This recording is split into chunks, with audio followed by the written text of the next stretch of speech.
Registro de los hallazgos en la auscultación pulmonar. La claridad de los 5 puntos que ya se describieron en el video anterior es fundamental para poder dar un diagnóstico definitivo. Recuerden que la integración es útil a la hora de hacer una historia clínica detallada.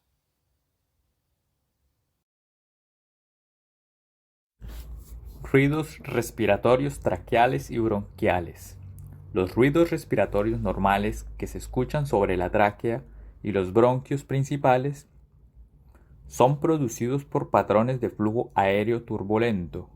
Los ruidos respiratorios traqueales se describen como ásperos, de tono alto y pueden escucharse sobre la tráquea. Los ruidos respiratorios bronquiales se describen como potentes y de tono alto y también se pueden escuchar cerca de la tráquea.